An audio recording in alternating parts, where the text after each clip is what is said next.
नमस्ते। आज हामी 2026 को सुरुमा तेलको मूल्य किन आकाशियो भनेर हेर्दैछौँ।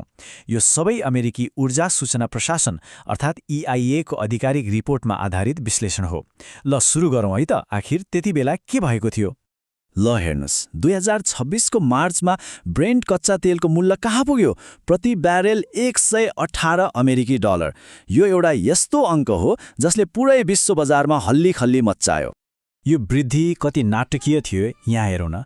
जनवरीमा जम्मा $61 प्रति ब्यारेल थियो, तर केवल 3 महिनामा मार्चसम्ममा त यो झण्डै दोब्बर भएर $118 पुग्यो। यो त 1988 पछिकै सबैभन्दा ठूलो त्रैमासिक वृद्धि थियो। सोच्नुस् त। यो मूल्य वृद्धि कसरी भयो भनेर बुझ्नको लागि आज हामी केही मुख्य कुराहरूमा ध्यान दिनेछौँ। सुरुमा 2026 को मूल्य वृद्धिबारे कुरा गर्नेछौँ।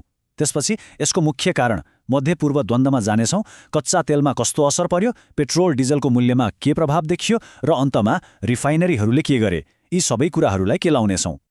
अब सबैभन्दा ठूलो प्रश्न, यस्तो हुनुको पछाडि के थियो त?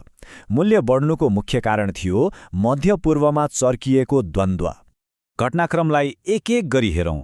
जनवरी र फेब्रुअरीमा त्यो क्षेत्रमा तनाव बिस्तारै बढ्दै गयो, अनि फेब्रुअरी 28 मा सैन्य कारबाही सुरु भएपछि त अवस्था झनै बिग्र्यो। र मार्चमा सबैभन्दा ठूलो घटना भयो, होर्मुज जलडमरु बन्द गरियो। यसले विश्वको तेल आपूर्तिमा ठूलो धक्का दियो। होर्मुज जलडमरु भनेको कुनै सामान्य समुद्री बाटो होइन। यो विश्वकै सबैभन्दा महत्त्वपूर्ण तेल व्यापारको नाका हो। जब यो बन्द भयो, इराक, साउदी अरेबिया र UAE जस्ता ठूला तेल उत्पादक देशहरूबाट तेल आउनै बन्द भयो। यसले गर्दा विश्व बजारमा 81 तेलको हाहाकार हुन थाल्यो। अब एउटा एकदमै चाखलाग्दो कुरा हेरौँ है। यो सङ्कटले सबै किसिमको कच्चा तेललाई एउटै तरिकाले असर गरेन। खास गरी ब्रेन्ट र WTI तेलको मूल्यमा किन र कस्तो फरक देखियो? ल आउनुहोस् यसलाई बुझौँ। यहाँ एकदमै रोचक भिन्नता देखिन्छ।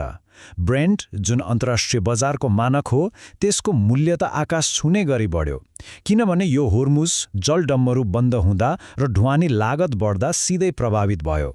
तर अर्कोतिर अमेरिकी मानक WTI को मूल्यमा भने खासै ठूलो वृद्धि देखिएन। यसको कारण के थियो भने अमेरिकाले आफ्नो रणनीतिक तेल भण्डार प्रयोग गर्यो र उसको आपूर्तिमा खासै असर परेन। यी दुई प्रमुख कच्चा तेलको मूल्यमा फरक यति धेरै भयो कि मार्च 31 मा त यो प्रति ब्यारल $25 सम्म पुग्यो। यो पछिल्लो 5 वर्षमा देखिएको सबैभन्दा ठूलो मूल्य अन्तर थियो। यसले बजार कसरी दुई भागमा बाँडिएको थियो भनेर प्रश्न देखाउँछ। कच्चा तेलको मूल्य बढ्ने बित्तिकै यसको असर सोझै हामीले भर्ने पेट्रोल पम्पमा देखिन्छ। अब हेरौँ यसले पेट्रोल र डिजेलको मूल्यमा कस्तो प्रभाव पार्यो। पेट्रोलको भाउ त बढ्यो, तर डिजेल र जेट इन्धनको मूल्य त झन् तीव्र गतिमा बढ्यो। यसका पछाडि एउटा होइन, धेरै कारणहरू थिए। पहिलो त मध्यपूर्वबाट निर्यात रोकियो। दोस्रो, युरोपले अमेरिकासँग धेरै तेल किन्न थाल्यो। तेस्रो, त्यही बेला उत्तर पूर्वी क्षेत्रमा एकदमै जाडो भयो। र चौथो, ढुवानीको लागि ट्रकहरूको माग पनि वात्तै बढ्यो। यी सबै कुरा मिलेर बजारमा डिजेलको अभाव भयो। ल, बजारमा यस्तो सङ्कट हुँदा तेल प्रशोधन गर्ने रिफाइनरीहरूले के गरे होलान्? उनीहरूले यो बढ्दो मागलाई कसरी पूरा गरे त?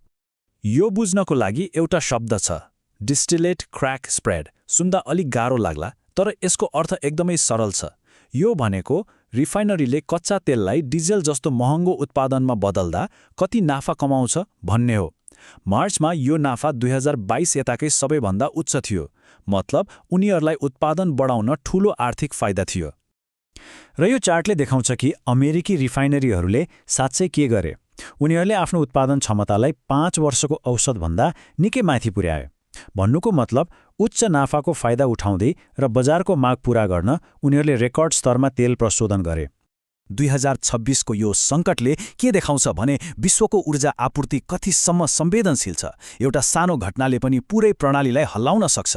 यसले हामीलाई एउटा गम्भीर प्रश्न सोच्न बाध्य बनाउँछ। भविष्यमा यस्ता ऊर्जा सङ्कटबाट बच्न र आफ्नो ऊर्जा सुरक्षालाई बलियो बनाउन के कस्ता कदमहरू चाल्न सकिन्छ? यो एउटा यस्तो प्रश्न हो जसमाथि थप बहस र विमर्श हुन जरुरी छ।